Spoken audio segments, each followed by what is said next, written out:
Hola hermanos, el día de hoy, 18 de enero del 2025, se nos terminó la primera semana del tiempo ordinario.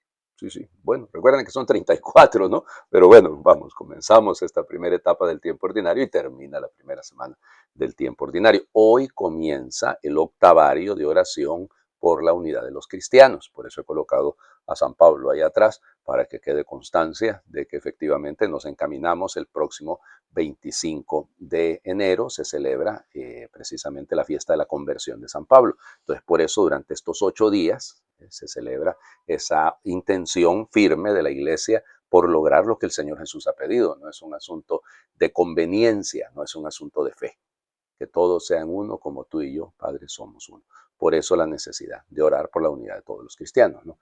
Bueno, hoy les voy a hablar, he hablado mucho de beatos esta semana, ¿no? Exceptuando ayer porque era San Antonio Abad, ¿no? Y era memoria obligatoria. Pero bueno, entonces hablemos de la beata María Giovanna Fasce, que cuando se hizo religiosa, cuando se hizo agustina, cuando se hizo monja agustina, se cambió el nombre a María Teresa, pero su nombre es María Giovanna Fasce. Nacida el 27 de diciembre de 1881 en Torriglia, en Génova, ¿ya? En Italia.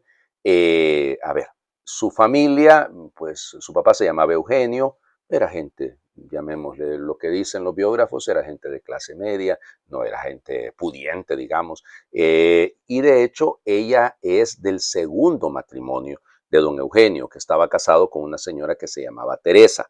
Ella tuvo 7 hermanos, pero había una hermana mayor que se llamaba Luisa, ¿no? Algunas Luisa o Lucía, la traducción por Ligia en italiano. Bueno, y de hecho cuando muere finalmente la mamá, que muere en 1889, pues va a ser la hermana mayor la que se va a encargar de todo, de la parte formativa, digamos, de su hermanita menor, porque ella fue la que se encargó de llevar adelante el asunto.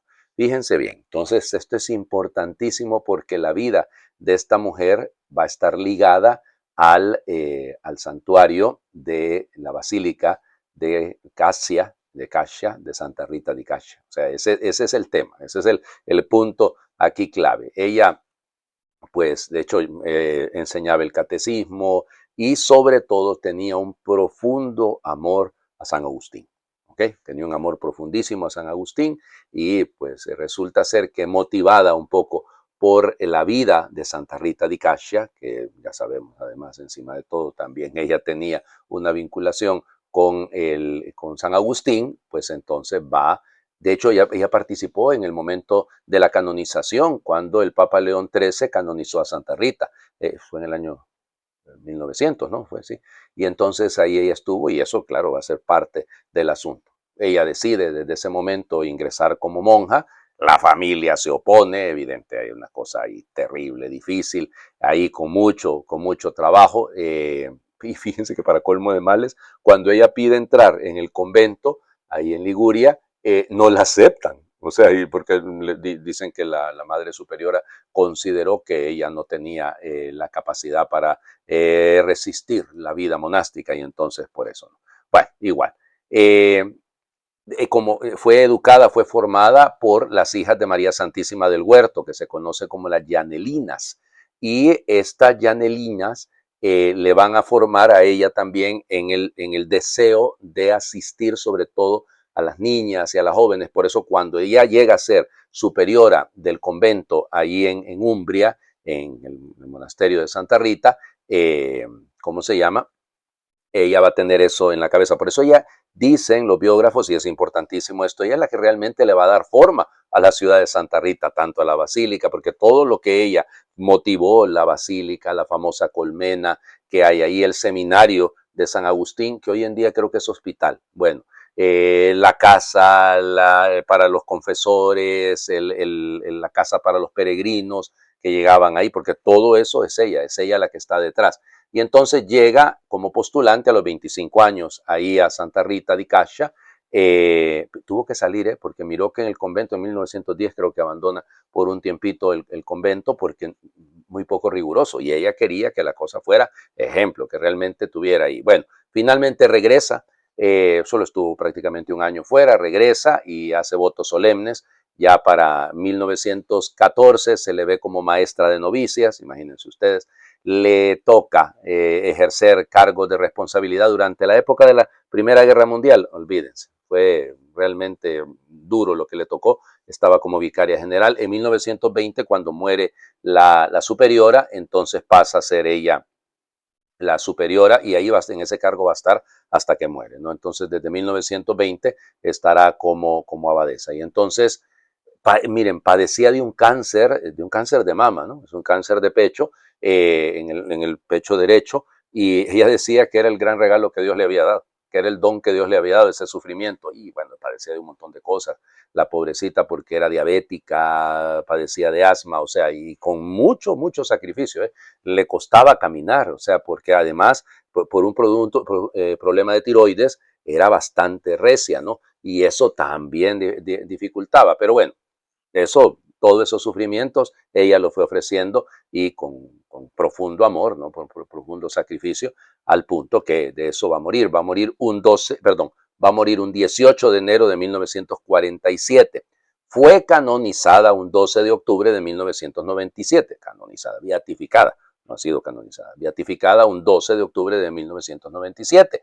Y entonces las agustinas, los agustinos la celebran el 12 de octubre, pero realmente su fecha es el 18, insisto, de enero, porque es el día en el que ella, pues su día es natalis, ¿no? El día de su muerte, el día de su entrada al cielo. Ya les digo, interesante, ¿no? Estas figuras que luchan por llegar y que con mucho sacrificio viven y que van transformando. O sea, si ella debía haber sido, llamémosle, una monja contemplativa, y en la práctica sí, mantenía una vida de oración muy profunda, pero se da cuenta de la necesidad y la gran promotora de, llamémosle así, de la devoción a Santa Rita por la basílica y todo, va a ser ella. Fíjense que está, de hecho, enterrada, llamémosle así, sus reliquias, están ahí en la basílica de Santa Rita, solo que en la parte de abajo, no en la parte de arriba donde está Santa Rita. Bueno, vamos a las lecturas del día de hoy, seguimos en la carta a los Hebreos, siempre capítulo cuarto, versículos del 12 al 16. Hermanos, la palabra de Dios es viva, eficaz y más penetrante que una espada de dos filos. Llega hasta lo más íntimo del alma, hasta la médula de los huesos, y descubre los pensamientos e intenciones del corazón. Toda criatura es transparente para ella. Todo queda al desnudo y al descubierto ante los ojos de aquel a quien debemos rendir cuentas.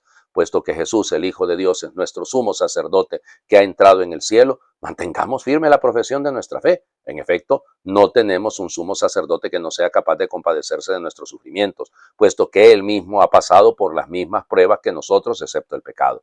Acerquémonos, por tanto, con plena confianza al trono de la gracia para recibir misericordia, hallar la gracia y obtener ayuda en el momento oportuno. Palabra de Dios. Te alabamos, Señor. Recuerden, ¿no? Hasta el capítulo quinto, podemos considerar esta la primera parte de la carta a los Hebreos, todavía estamos en el capítulo cuarto, que va haciendo, va subrayando el tema de la divinidad de Cristo, su humanidad. ¿Ok? Bueno, hemos estado escuchando en estos dos últimos días, el jueves y el viernes, la meditación que hace el autor de la carta a los Hebreos del Salmo 94, del Salmo 95 en la versión Masoreta, ya que es muy bella. Ojalá hoy escuchen la voz del Señor, no endurezcan el corazón. Ojalá hoy, lo decíamos el jueves. El viernes hemos hablado de esa necesidad de saber prepararnos para entrar en el descanso, en el Shabbat. Ya estamos en sábado, por cierto. Bueno, entonces, todo esto está ahí. Por eso, no desliguemos lo que está haciendo la iglesia. La palabra de Dios es viva, eficaz, más penetrante que una espada de dos filos. Llega hasta lo íntimo del alma, descubre hasta la médula de los huesos. Es eso. O sea, no le tengamos miedo a que la palabra de Dios nos transforme. No le tengamos miedo, pensaba en San Antonio ayer, no piensen, escucha decir, vete, vende todo lo que tienes y después sígueme, y lo hizo. ¿Ya? Esta beata, María Teresa, María Giovanna Fache, María Teresa Fache, lo que hace, cómo cambia y cómo transforma su entorno, porque se dejó golpear por la vida, por la palabra viva de una persona concreta, ¿no? Y bueno, nos pasa a todos, ¿eh? Tenemos que ser capaces de no tenerle miedo que la palabra de Dios descubra las intenciones de nuestro corazón, que nos descubra lo que efectivamente somos, lo que realmente vivimos. Es importante esto, o sea, que no lo perdamos de vista. Y luego empieza ya aparecer ya directamente la idea de Cristo como sumo sacerdote. ¿eh? Sumo sacerdote. ¿Por qué? O sea, Él es el puente, Él es el pontífice, Él es que los resultados de esta palabra que penetra en nuestro corazón, que nos debe provocar un cambio, pero es gracias a Él, porque Él es capaz de compadecerse de nuestros sufrimientos. Claro, porque él ha pasado por las mismas pruebas, dice. Acuérdense, toda la insistencia, todo lo que ha preparado el terreno, el autor de la carta a los hebreos, para el narrador, para llegar a decir esto, ¿no? Porque ha insistido en la humanidad de Cristo, es de nuestra sangre, es de nuestra raza, ok. Pero ahora está poniéndonos este pilar en el puente de la humanidad para que este sumo sacerdote nos lleve a la divinidad. Es eso. Acerquémonos, pues, con plena confianza al trono de la gracia para obtener misericordia, para encontrar la gracia. Pues, sí. Es decir, si yo ando con mieditos frente al proyecto de Dios, a lo que su palabra provoca en mí, algo anda mal. Algo anda mal, porque entonces me estoy escondiendo frente a una realidad a la que debería de sentirme, por el contrario, motivado siempre. El Evangelio, Marcos, capítulo 2, versículos del 13 al 17. En aquel tiempo Jesús salió de nuevo a caminar por la orilla del lago. Toda la muchedumbre lo seguía y él les hablaba. Al pasar vio a Leví, Mateo, el hijo de Alfeo, sentado en el banco de los impuestos, y le dijo, sígueme. Él se levantó y lo siguió. Mientras Jesús estaba a la mesa en casa de Leví, muchos publicanos y pecadores se sentaron a la mesa junto con Jesús y sus discípulos, porque eran muchos los que lo seguían. Entonces unos escribas de la secta de los fariseos, viéndolo comer con los pecadores y publicanos, preguntaron a sus discípulos, ¿por qué su maestro come y bebe en compañía de publicanos y pecadores? Habiendo oído esto, Jesús les dijo, no son los sanos los que tienen necesidad del médico, sino los enfermos. Yo no he venido para llamar a los justos, sino a los pecadores. Palabra del Señor. Gloria a ti, Señor Jesús. La vocación de Leví es el quinto llamado, si lo quieren, vamos, porque nos ha contado la llamada de Simón, de Andrés, de Santiago y de Juan, y ahora la llamada específica de Leví. En el Evangelio, en los sinópticos no aparece la llamada de otros, como en el caso de Felipe y Bartolomé, que sí aparece en el caso del Evangelio de Juan, pero aquí no. Acuérdense que Matatías o Matías, Mateo, realmente ahí hay un problema, ¿no? Porque en el hebreo lo que significa es el discípulo. Entonces es el discípulo, el que es discípulo. Pero Beda dice, Beda el Venerable, San Beda el Venerable, dice que traducido al latín significa el que es consolado. Bueno, insisto. De hecho, Beda va a decir una cosa muy bella, ¿no? Porque él dice que más que mover los pies, el asunto es mover el corazón. O sea, antes de levantarme y seguir al Señor Jesús, debe haber un deseo del corazón, una búsqueda sincera. O sea, evidente él está en su telonio, así se llamaba la mesa, que más que recaudación de impuestos es la mesa de una aduana. O sea, es una aduana porque Cafarnaún era un lugar precisamente donde había un cierto comercio y entonces es una especie de aduana. Recaudadores de impuestos en Galilea no, porque no está directamente bajo el control romano. Por eso los teloni, los publicanos, los recaudadores de impuestos realmente son agentes aduaneros. Claro que colaboran también con el régimen y colaboran con Herodes en este caso, ¿no? Pero igual. Y entonces ponerse, y luego el segundo elemento que llama la atención poderosamente es cómo la conversión de una persona, todo lo que puede provocar. Estamos en el octavario de oración por la unidad de los cristianos y la mirada la tenemos puesta en Pablo. Ajá, y todo lo que Pablo provocó con su conversión. Bueno, lo que provoca Leví, lo que provoca Mateo, el hijo de Alfeo, es que los demás publicanos se sientan motivados también ellos a acercarse a Jesús. Lo ven a él como alguien que no los está condenando, que no los está rechazando, y entonces se acercan con confianza. Claro, la reacción de los fariseos, acuérdense, son 5 reacciones, esta es la segunda apenas, de los escribas, que en este caso también dice Mateo que son fariseos, es que, como come con publicanos y pecadores, claro, porque ellos lo que andaban buscando era más bien separarse de todo aquello que indicase este mundo, ¿no? Lo impuro, yo lo rechazo. Y mi Jesús, Gregorio Nacianceno va a decir que, bueno, entonces, ¿dónde van a estar los médicos? ¿Cómo va un médico que va a rechazar la enfermedad? No va a estar cerca de los enfermos. ¿Para qué es médico? Si Jesús ha venido a salvarnos, pues lo lógico es que esté junto a nosotros, ¿no? O sea, que esa es la razón de ser. Si Él ha querido salvar a los pecadores, pues está con los pecadores, pues. Y eso es lo que Jesús dice, ¿no? Este refrán que algunos dicen, los expertos, que se ha tratado de un refrán que ya estaba ahí, y que Jesús lo utiliza, lo usa para describir la situación. Ahora, el problema con los fariseos, madre de Dios, qué envidia, ¿va? La de los escribas estos. Qué envidia, como no les dieron a ellos ni un pedacito de pan ahí, ni un poquito de vino, entonces ya están reclamando que porque él come con publicanos y pecadores. En el fondo, ya les digo, pareciera un asunto de envidia, ¿no? Eso de, como no se pueden ver ojos bonitos en cara ajena, ¿verdad? Les invito a hacer oración. Señor, tú miraste con amor a Mateo y le llamaste. Era un recaudador, un pecador, un indeseable, pero su corazón buscaba una vida más auténtica y te siguió con decisión cuando pronunciaste su nombre. Señor, también a mí me miras con amor y me llamas. Reconozco que no lo merezco, que soy poca cosa. Sé que solo tú puedes darme la felicidad que deseo. Por eso quiero seguirte siempre y del todo. Señor, ayúdame a mirar con amor al que se siente solo, al que no cuenta, al que cree que no sirve para nada.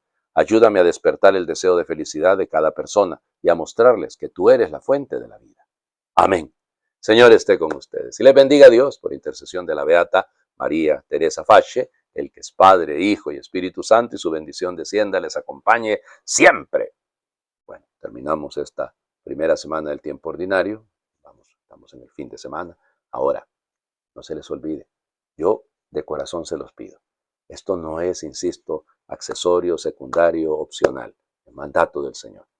Ustedes conocen personas que son de otras denominaciones, son pentecostales, bautistas, es decir, de todas las denominaciones que se dicen cristianas y que comparte con nosotros al menos el amor a Cristo. Oren por ellos. Cada día de este octavario traten de ofrecer al menos un Padre Nuestro, un Ave María y un Gloria por esas personas concretas. Y seguro conocemos más de 8, ¿no? O sea que oremos por ellos, sobre todo por aquellos que nos es difícil, porque nos hacen la vida imposible. Ahí pasa, ¿dónde en la Biblia dice? Bueno, por esas personas son las que tenemos que orar. Feliz fin de semana para todos.